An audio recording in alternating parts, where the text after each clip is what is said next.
Panin kilukarbi seljakoti selleks, et võtta ette uus rännak, seda korda Jaapanisse.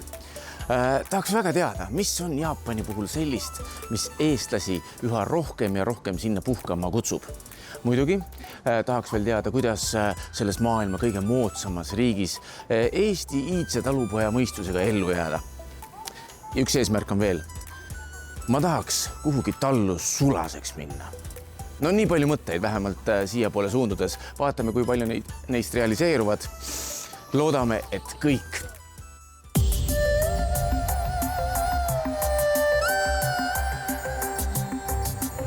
Kilu seljakotis seab sammud Jaapanisse. Maailma ühte kõige moodsamasse riiki, kus tipptasemel tehnoloogia põimub iidsete traditsioonidega. Kuidas aga Eesti talupoja mõistusega seal ellu jääda? Seda me proovima lähemegi.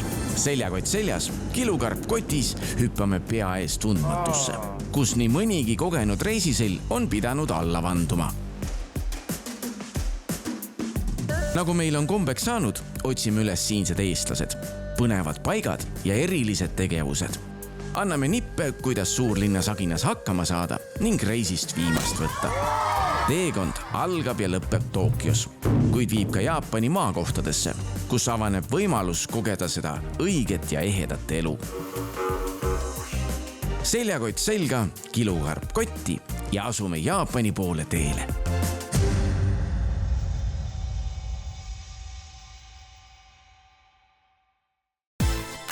Aga läheme nüüd tagasi algusesse, tagasi lennujaama, kus algas meie Jaapani seiklus. Ma hetkel veel ei tea, kuhu ma suundun, aga mul on plaan leida kas rong, pigem rong, millega kesklinna poole siit lennujaamast suunduda. Plaan on selline, et taksot ei võta. Saagu mis saab, proovime võimalikult soodsalt hakkama saada ja lugesin, et rongiühendus on siin maailma parim ja ei ole raske, ma arvan, siit lennuväljalt ka rongi leida, kuigi väga palju ingliskeelseid silte siin ei ole. Aga oluline taksoparking, monorail.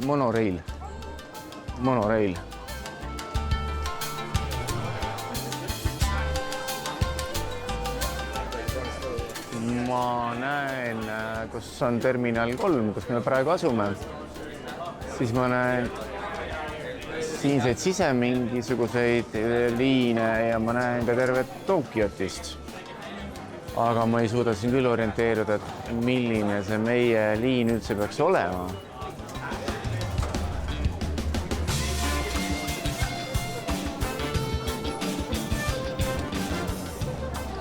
Ma vaatan, et inimestel on siin tekib teatud määral segadust sellest süsteemist arusaamine.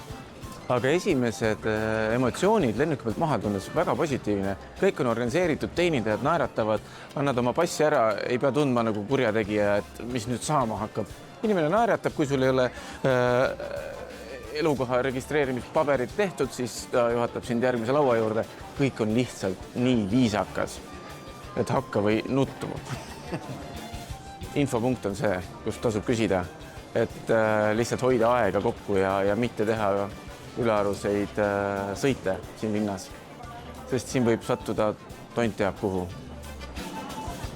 Hello, can you help me? Which train I have to choose when I want to go to Disneyland, Hilton, Tokyo Bay? Disneyland, are you sure you want to take the train? Yeah. You need to make 2 transfers from here, and you better take the monorail, it's better. Monorail's better, yeah?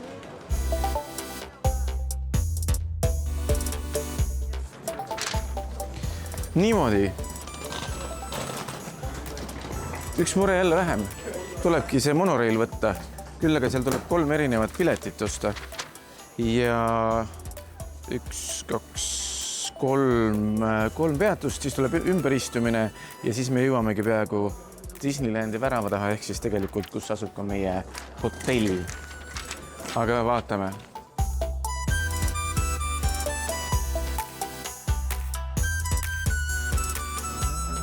Monoraili piletit.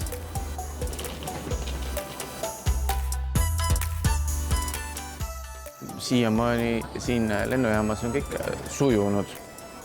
Aga ma olen kuulnud, et kui Tokyost välja liikuda, siis asi ei ole nii roosiline.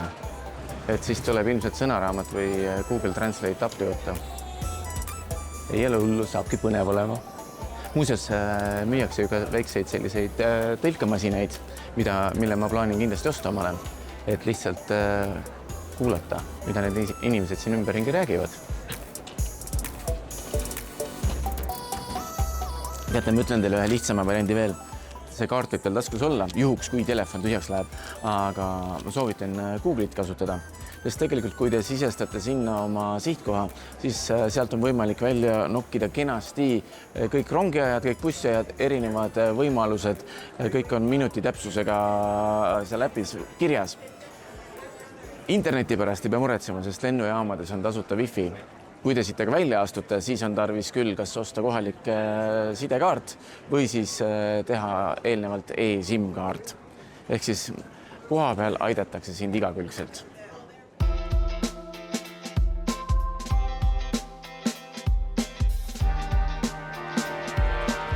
Nüüd tuleb leida veel monorail. Õnneks see ei ole keeruline, sest et siltidega on siin lennujaamas väga hästi.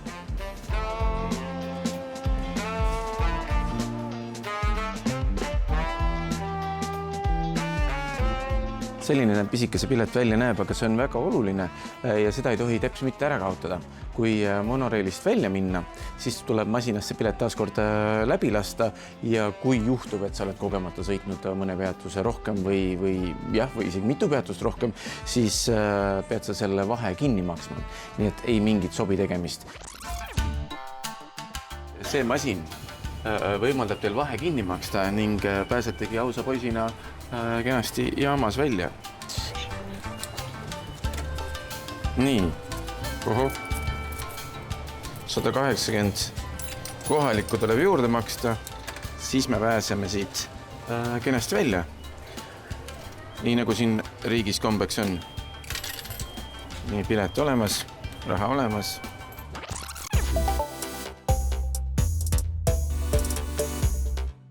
Ma ei ole ammu Google'i abil ühtegi sellist trajektoori jälginud, ei bussi ega rongi, Eestimaa pinnal kindlasti mitte, aga siin maal, kus võrgustik on väga tihe, on see minuti pealt paigas, et tegelikult sa tead, millal maha minna, millal kuhu suunas astuda ja kui palju see ka maksab.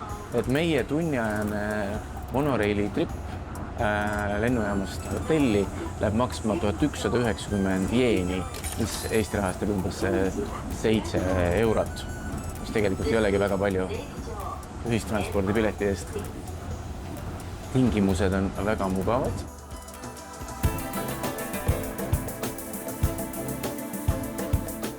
Vaata, kui ilusad järjekorrad siin olid, aga see on ka üks osa Jaapani kombestikust ja etiketist. Nimelt siin inimesed ei trügi, kui minnakse rongi, bussi, lifti, eskalaatorile, siis inimesed seisavad kõik üksteise järel järjekorras ja siis hinnatakse vastavalt sellele, kes millal kohale jõudis. Oi, neid etiketi reegleid on siin väga ägedaid. Rongis ja bussis ja avalikus kohas tegelikult on soovitatav rääkida üsna mõõduka valjusega, ehk siis pigem vaikselt, et sa ei häiriks kaaskodanikke. Ma loodan, et ma seal rongis sellega praegu sain hakkama. Ning muidugi veel, neid reegleid on küll ja küll. Kui näiteks lähete kuhugi templisse, siis olge valmis selleks, et te peate oma jalanud ära võtma. Mida see tähendab? Teil võiksid, või vähemalt peaksid sokid kaasas ja jalas olema. Nüüd oli 7 minutit kõndimist ja siis on uus koht.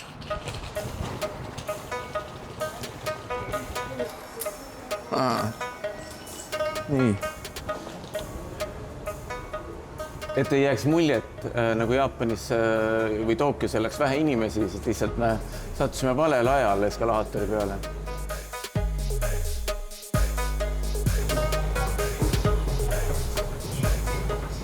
Mul tunne, et kõik mehed on tulnud ühe rätsepa juurest.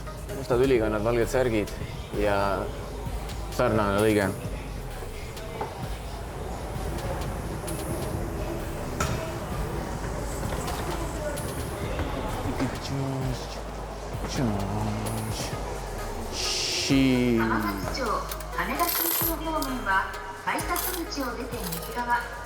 Oi, nüüd ma hakkan aru saama sellest Jaapani mündimöllust. Väga palju punaseid tuli ka ja tõepoolest peabki olema eraldi mündirahavõtt. Nii, võtame ühe veel. Shinkiba.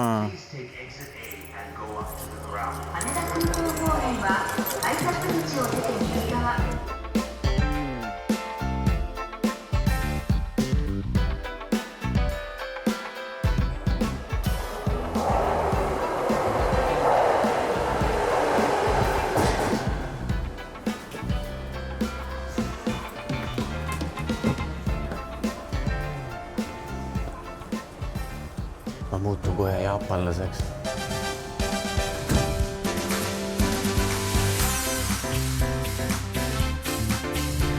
Pärast pausi sõidame Mikihiire rongiga ning saame lõpuks välja teenitud une. Hommikul põrutame kiiruga Tokyo südalinna, kus meid ootavad kõige hinnatumad vaatamisväärsused või tuleks neid nimetada turistilõksudeks. Igatahes vaatame need popid, kassid, koerad ja ristmikud üle ning liigume siis juba naaberlinna Yokohamasse, legendaarsele kalaturule.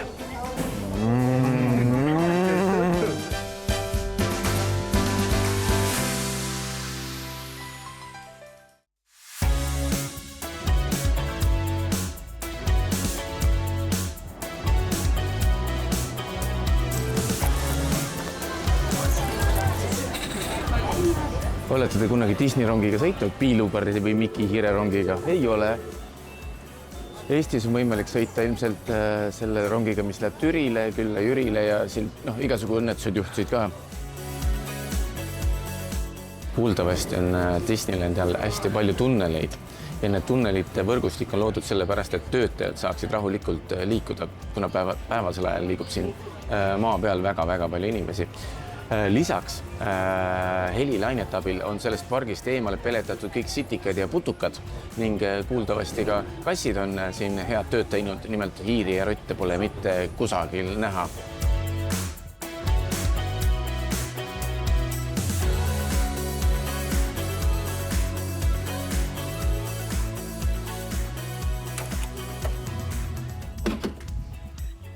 No võt, selline kena tuba. Täitsa euroopalik ja väiksed aksessuaarid annavad selles hotellis väikest Jaapani hõngu ka juurde, aga uni maitseb siin hea. See on kindel.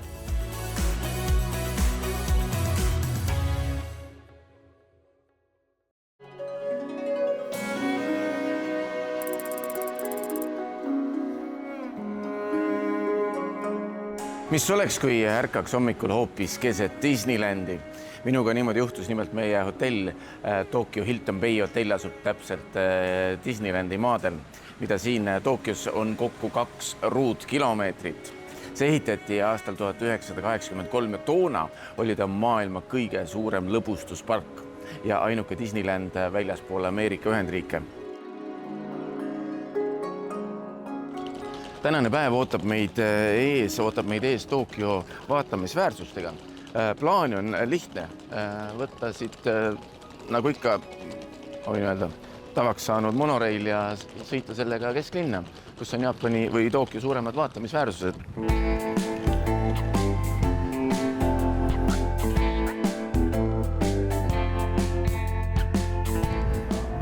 Reisi planeerides jäi mulje, et Jaapan on üks hirmus kallis maa. Tegelikult koha peal ootas meid suur üllatus. Ei ole ta nii kallis ühti. Eilne sõit lennujaamast hotelli, mis võttis aega mingi tunnikese maksis 1190 jeeni. Meie hotell seevastu suur ja uhke Disneylandis asuv Hiltoni hotell. Öö selles 2 toas maksis 100 eurot. Peade kuulsite õigesti 100 eurot. Mis aga ei tähenda seda, et see hind oleks samasugune kogu nädala vältel, nimelt nädalavahetustel lähevad hinnad kalliks. Jaapanis kantakse väga palju maske, et kui sa vähegi tunned, et sul on mingi oht haigestuda või pisik sees, siis viisakusest kantakse maski, et kaas inimesi mitte nakatada. Aga nemad kandsid seda maski juba ammu enne, kui COVID meile sisse murdis.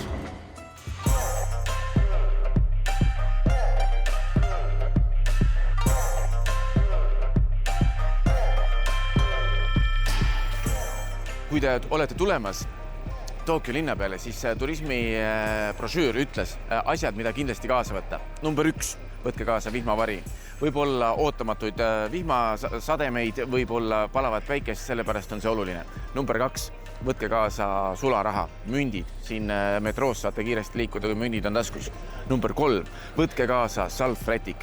Kuna mõningates WC-des ei ole vetsupaberit, siis igaks juhuks las olla teil kotis. Number 4, võtke kaasa veepudel. Vett saab igalt poolt osta, maksab umbes 100 jeeni, aga kuna kraanivesi on joogikõlbulik, siis las oma pudel olla kaasas. Ning number 5 asi, mida kaasa võtta, oli taskuventilaator. Kui ilmad siin tõesti kuumaks lähevad, siis on sellest abi ja ma arvan, siis on siin tänavatel väga palju ventilaatoriga inimesi teist mööda jalutamas.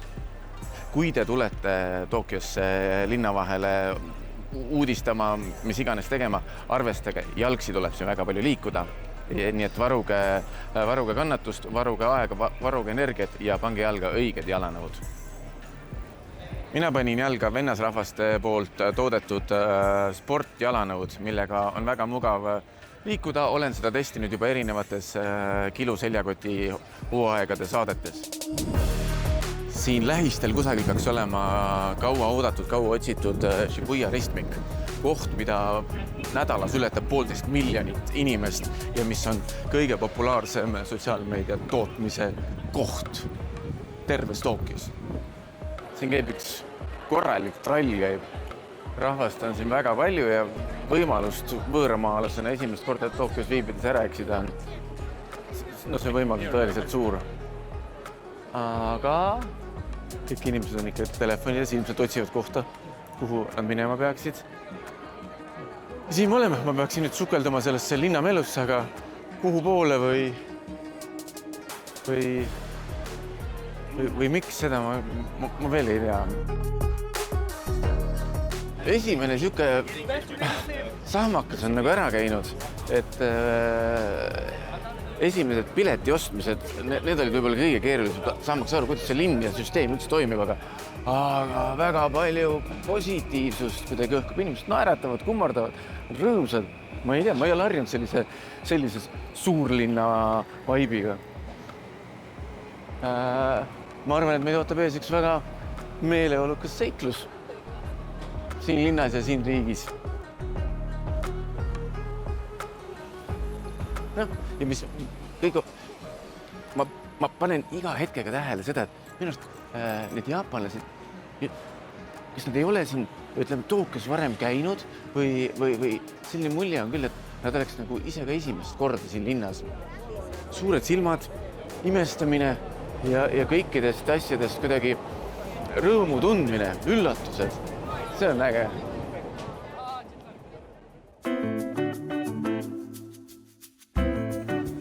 No siin on juba väga lihtne sulanduda, sest et kõigil on telefonid käes ja kõik toodavad sotsiaalmeediasse, isiklikele kontodele, ettevõtte kontodele, mida ei tohiks olemas olla, igale poole filmitakse siit.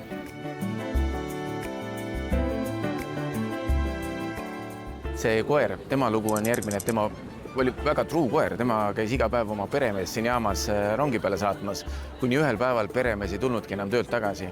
Tokyos ei olnud vist toona ühtegi inimest, kes ei oleks teadnud sellest koerast ja tänaseks päevaks on koht, kus turistid kindlasti läbi astuvad Shibuya koera monument, et avaldada austust ka sellele koerale. Nii, samal ajal ega siin ei ole midagi, teeme palju erinevaid fotosid. Thank you very much. Nii, mängin ka ise. Nii, mina ja see koer. Need käpad on juba päris läikima hõõrutud, aga siin tuleb olla. Tulen teisel pool ka. Nii, Lauri. Nii, selle võin maha tõmmata. See vaatamisväärtus on nähtud.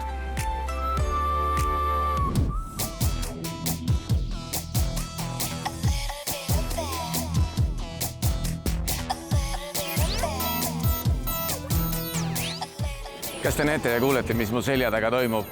See on Shibuya ristmik, üks Jaapani suurematest vaatamisväärsustest, täpsemalt Tokyo suurematest vaatamisväärsustest.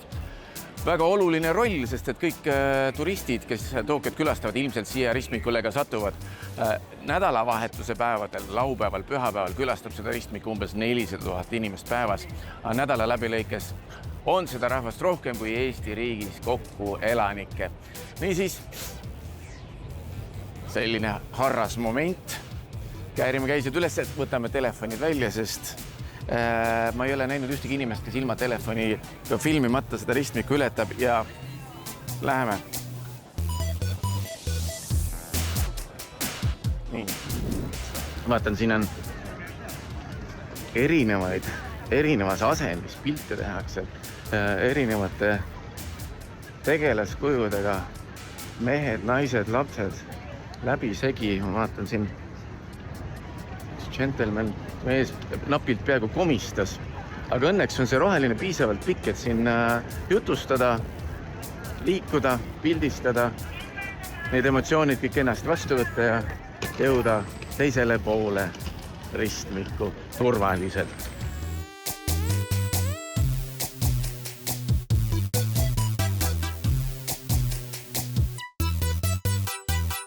Mis on veel põnev, vaata, kui pöörate pilk sinna Starbucksi poole, siis inimesed joovad oma lõunakohvi, söövad saiakest ja pildistavad meid, kulle. Kunagi ei ole mul nii lõbus olnud. Ma lähen veel kord üle selle ristmiku. Vaatame, mis kelleni ma siin jaksan seda seiklust teha.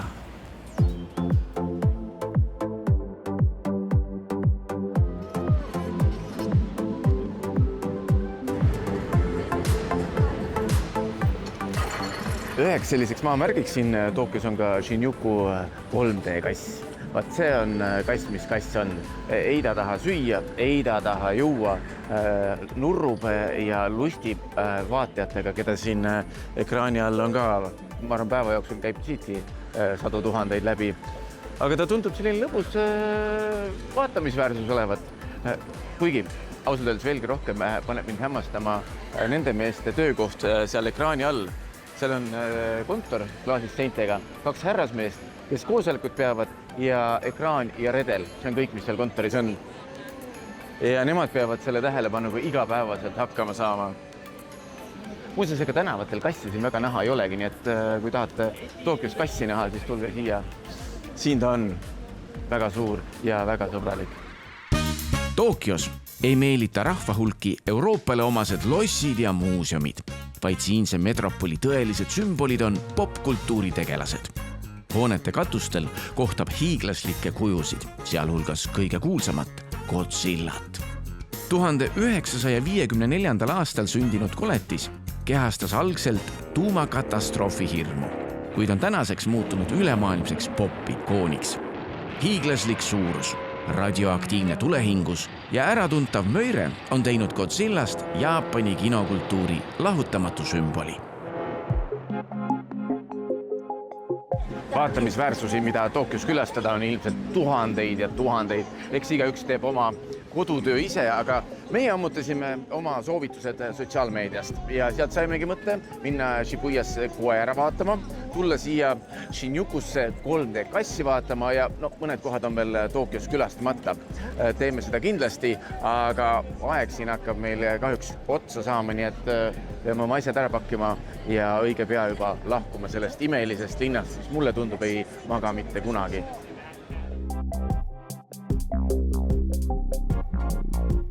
Meie läheme nüüd Yokohamasse. Läheme rongiga, nagu siin maal tavaks, ja võtame oma kohvrid hoiukappidest, sest Rainer ootab meid. Kes on Rainer? Tema on üle 30 aasta siin maal elanud Eesti mees, kes on kogu oma elu ja äri siin üles ehitanud. Miks ta siia tuli, miks ta siia jäi, saame õige pea teada.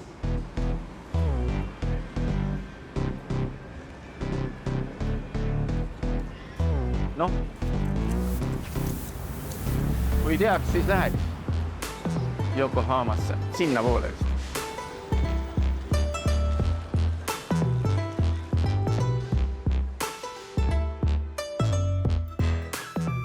Tokyost Yokohamasse pääseb nagu ikka Jaapanis rongiga. Selleks kulub veidi üle tunni. Viimane vaatamisväärsus polnud kaugel raudteejaamast, mis meid järgmise linna suunas viis. orienteerumise lihtsustamiseks ostsin kohalikust elektroonikapoodide ketist Big Camerast tõlkemasina, mis suudab isegi eesti keelt jaapani keelde panna.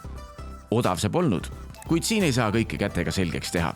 Taskus peab abimees olema.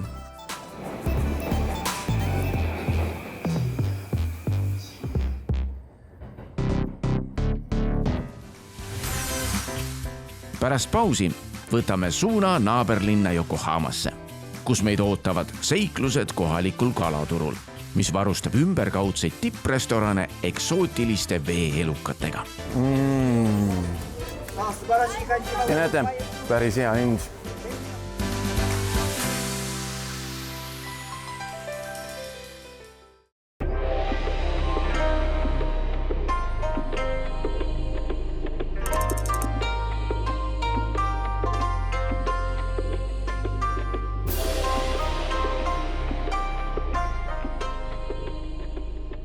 Tere hommikust, mina olen Raineri sõber.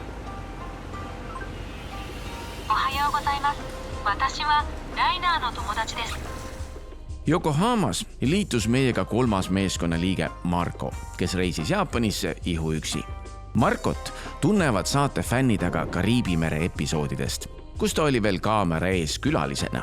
Nüüd on mees kindlalt jälle oma tavarollis, kaamera taga. Väsimusest hoolimata võtsime kaamera tõlale ja suundusime otse kuulsale kalaturule, kus meie kohalik sõber Rainer oli kõik valmis korraldanud. Yokohama sadam ja turud mängivad linna ajaloos väga olulist rolli ja seda juba 19. sajandist. Nimelt 1859. aastal lõpetas Jaapan isolatsioonipoliitika ning sadamad avati rahvusvahelisteks vedudeks, mis tähendas seda, et Yokohama sadamast sai Jaapani kõige olulisem kaubandussõlmpunkt. Turgudel oli kasvavas õitsevas Jaapanis väga oluline roll. 20. sajandi alguses ehitati mitmeid turge siia linna, kaasa arvatud see turuhoone, mis on minu selja taga. See ehitati 1931. aastal ja see tegeleb ainult hulgikaubandusega, pakkudes nii mereande kui puuvilju. Seal turuhoones on lisaks veel restoranid ning tavapärane vääriskalade oksjon. Me läheme ka vaatama, mis selles turuhoones toimub ja täna pidavad seal olema midagi sellist, mis toimub selles hoones ainult, ma ei tea, kord või 2 aastas. Me näeme, kuidas tükeldatakse, portsioneeritakse tuunikala. Ja me peaksime kohtuma siin ühe Jaapani härrasmehega, kes meid turule juhatab ja annab ülevaate sellest, mida siin turul tehakse. Tal on olemas info, et 3 Eesti noormeest tulevad, on olemas ilmselt ka meie fotod ja siin me nurga peal pidime tema kohtuma. Kuna minu jaapani keel on täiesti olematu, null, siis ostetud tõlkeaparaati saame me nüüd proovida. Tere hommikust!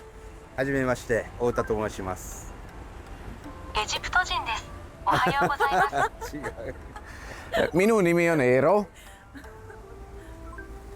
私の名前は AROW です。私の名前は太田と言います。 Minu nimi on Otta. Tere Otta, rõõm tutvuda. よろしくお願いします。 キャロムについて知ろ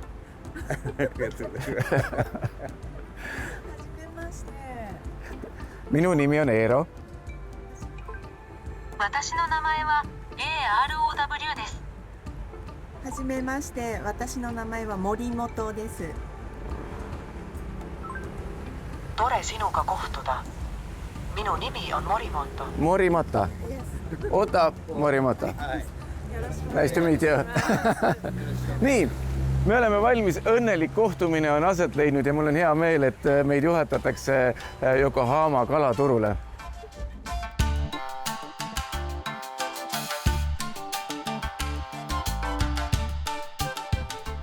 Me jõudsime ruumi, kus kala puhastatakse ja paluti lähemale astuda. Tundub, et meestel on käed tööd täis, sest on ju kõige kiirem aeg tänasel hommikul. Kalaturg on avatud kell 8, kell 10 ainult. Töövõtted on fantastilised, mis siin toimub. Väga professionaalsed. Kohada kala. Ja, kohada, kuidas seda kenasti serveeritakse. Tundub väga apetiitne, väga maitsev kala. Kohada sushi.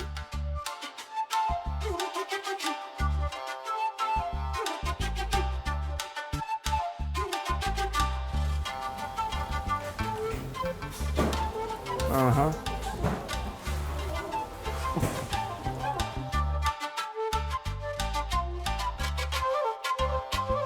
Rõõm on näha tõelist meistrit tööhoos. Mulle tundub, et tegemist on silmuga ehk ja härra suudab neid puhastada sellise lendleva kergusega. Must tekitas küsimusi natukene see roheline karvane asi. Ma mõtlesin, et äkki see on mingi kohalik mereand, aga tegemist on ikkagi vist käsnaga. Aga no siin riigis iial ei tea, millise kategoori all mis peidus on.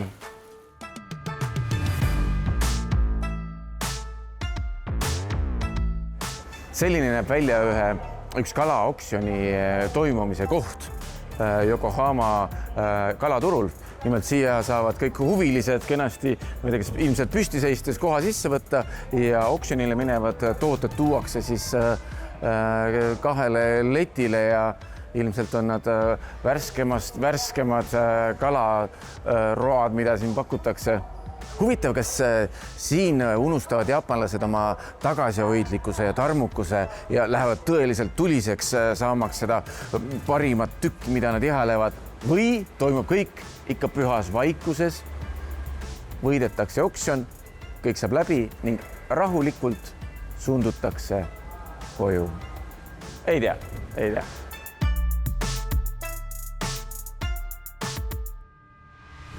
Ilus on siin ja puhas on siin ja kalalõhna ei ole tunda. Seevastu värsket kala on siin ikka väga-väga palju.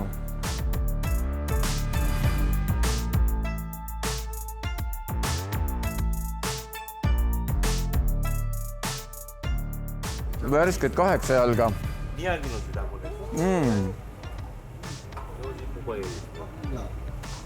See on väga maitsev. Kahjuks ma ei ole nii suur 8 jala fänn, et 2 tükki järjest proovida, aga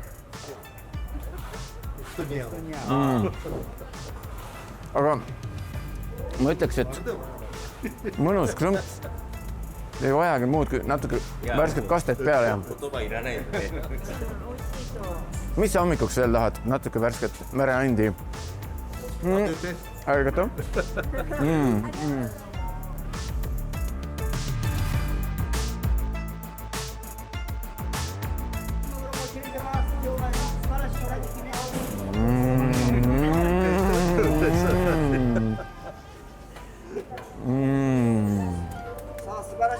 Ja näete, selline karp tuunikala värsked maksab kohalikus vääringus 700 jeeni, mis on siis võib-olla, ma ei tea, 2,5 eurot. Päris hea hind.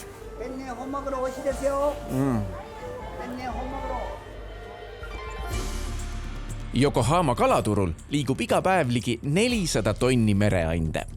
See on koht, kus tipprestoranid saavad kõige kvaliteetsemad tuunikalasteigid või täiselujõus angerjad, mis vahetult enne lauale sattumist alles vingerdamise lõpetavad. Turu hittideks on tuunikala, meriahven, angerjas ja 8 jalg. Lisaks Jaapanile saabub kaup Põhja-Ameerikast, Kagu-Aasiast ja loomulikult Norrast, mis pika puuga on suurim lõhe eksportija maailmas. Kui teil tekkis küsimus, kuidas lõhe fjordidest Tokyo sushi-restorani jõuab, siis see on kahtlemata põnev teema. Kala püütakse, jahutatakse ja saadetakse külmutusautodega Helsingi lennujaama, kus kaup kiirelt kaubalennukile laetakse ning Tokyo lennujaama poole saadetakse. Kõige kvaliteetsem lõhe jõuab Norrast Jaapani restorani kööki 36 tunniga. Logistikud, tehke järgi!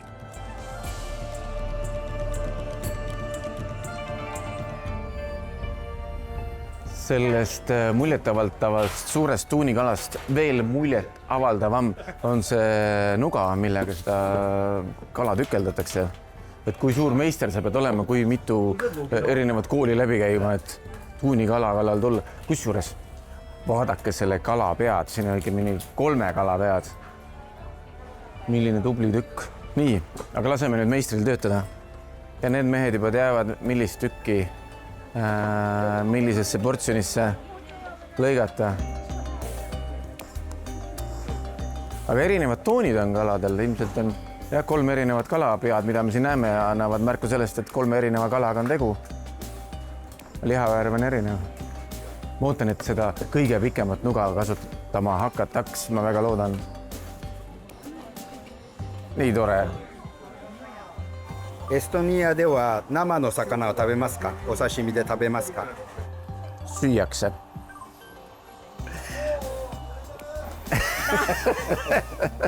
Ma sain vasteid erinevaid süüriakale. Muidugi süüakse. エストニアではマグロが食べられます。サラダや缶詰、揚げ物にして食べられます。 Jah, me ei saa küll uhkustada oma tuunikala söömise traditsioonidega, aga noh, moel teisel tarbime meie seda samamoodi. この仕事を続けるにはどれくらい勉強しなければなりませんか？ 50年。 50. Selleks, et saada heaks tuunikala tükeldajaks, tuleb tegelikult tööd teha 50 aastat. Vaadates kõike seda, mida nad siin teevad, see ei tundugi väga pikka aega olevat.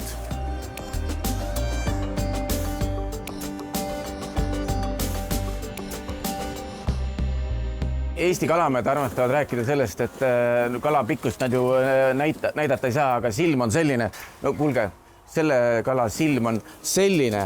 Te ei kujuta ette, kui suur see kala päriselt olla võis ja kui palju liha siit ühest kalast kätte saada võib. See on röögatu, ma arvan, et selleks iga kalamehe unistus selline kalakord merest välja tõmmata. Ja siin selle maja seinte vahel on neid meistreid küll, kes on seda kala püüdnud, kes on seda kala puhastanud ja oskavad hinnata selle kala tõelist väärtust. このような魚はいくらぐらいしますか？ これは坪倉さん、これ1本いくらですか？ See suur kala maksab 657 900 jeeni. Nii. Aha. Ja ma olen kindel, et ka sellest peast saab ühe korraliku uhaa valmis keeta. Jaapani kalaturgude hinnarekordeid teebki peamiselt Vaikse ookeani siniuim tuun, mis võib kasvada 3 meetri pikkuseks ja kaaluda kuni 450 kilogrammi. 2019. aastal müüdi Tokyos 278-kilone isend hinnaga 333,6 miljonit jeeni ehk alla 3 miljoni euro eest. Seda rekordit pole hetkel ületatud. Maailma suurim siniuim tuun püüti aga Kanada rannikult ja see kaalus 678 kilogrammi. Minu ees on selle turu 2 kõige kallimat kala, mida täna hommikul võimalik osta on lest ja kui ma nüüd tõlkest aru sain, siis mõõkkala ja mõlema kala hind on 30 000 jeeni. Ja võt neid kalu ostavad siin kandis luksusrestoranid. Põhjus, miks müüa oma käed kõigepealt külma vette pani, on see, et ta jahutus oma käed maha. Vastasel korral oleks ta lihtsalt seda kala juba oma kätesoojusega ma ei tea, küpsetama või üle kuumutanud, ehk siis kala väärtus oleks juba langenud oluliselt. 起点と市場について研究していただき、誠にありがとうございます。ありがとうございます。どういたしました。 Nii, ega ma arvan, meil on aeg oma seljakotid kokku pakkida, kalamaitse suus ja suundume edasi Yokohamat avastama. Järgmises episoodis kohtume Yokohamas elava eestlasega, kes viib meid sööma ülihead raamenit, maitsma kõrgelt hinnatud merevetikkalehti ning kirsiks tordil võtame suuna iidvanasse Angerja restorani, kus ära tuleb süüa kõik Angerja komponendid, sealhulgas ka Angerja tukslev süda.